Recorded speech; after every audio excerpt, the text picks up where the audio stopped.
pala sabihin na ang Sulu, ang inclusion of Sulu from to the BARM or exclusion, separation from the BARM transcends, hindi, it's beyond employment, development.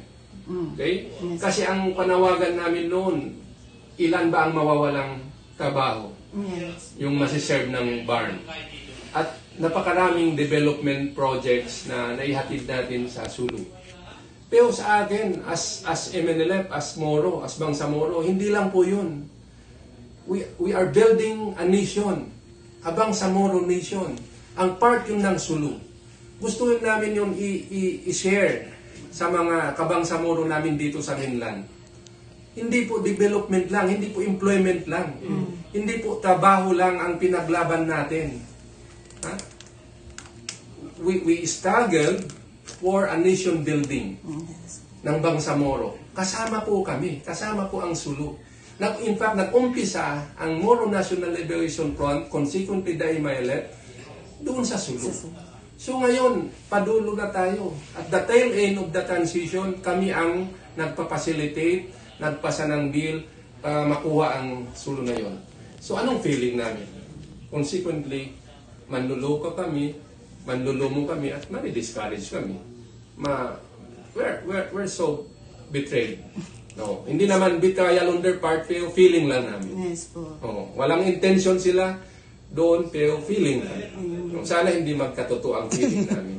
May karapatan po kami mag-feel kung ano, pero magsabi ng feeling namin. Okay po. So, sana hindi ganun ang lahat ng Tausug or Sulu na, yes, thank you for the employment, thank you for the development projects. Pero it transcends. Mayroon pa po mas mataas doon. Opo, mayroon pa po mas mataas doon sa employment at saka development. Kaya nga, dito kami sa BARM, nagpabor ang MNLF sa convergence. In fact, pinursa kami. Hindi naman pinursa, ni-request ang lahat ng mga friends natin outside na mag-join ang MNLF, ang Moro National Liberation Front, in this political process, in this peace process. We have our separate agreement, but we join in the interest of peace, in the interest of brotherhood, as a mujahideen, nag-join tayo. Sila ang nasa ang sa lead role, kumbaga. Nag-sacrifice. We swallowed this up. Tinanggap namin, pero anong nangyari sa Moro National Liberation Front? So yun po, it's beyond that. Yung mga educational policy natin. So hindi lang yan development, hindi lang yan employment. Pero yung nation building, yung tayo na mismo mag-formulate ng mga natin. So, kaya nanghihinayang po kami na sana hindi po madaliin ito. At kailangan ang pag-usapan, we will find ways to convince everybody na pwede naman yan pag-usapan na ibalik ang Sulu. Kung questions of political leadership, hindi po yun ang namin. Hindi po yun ang gusto namin mangyari na just because sila ngayon, hindi kami, or hindi sila, hindi po yun ang question. We would like to clarify that. Again and again, ulitin po namin, the decision for separation is we see it as a political process.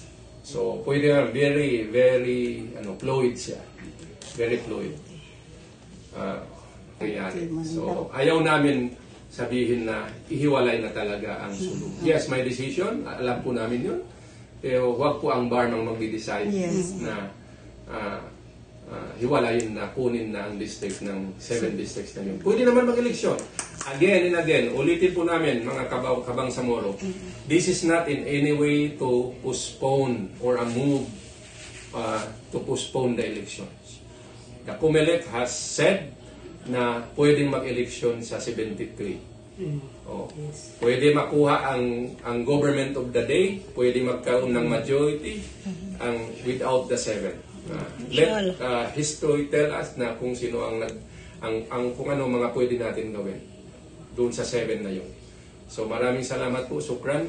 Wabillahi taufiq wal hidayah. Wassalamu alaikum warahmatullahi wabarakatuh. Waalaikumsalam warahmatullahi wabarakatuh.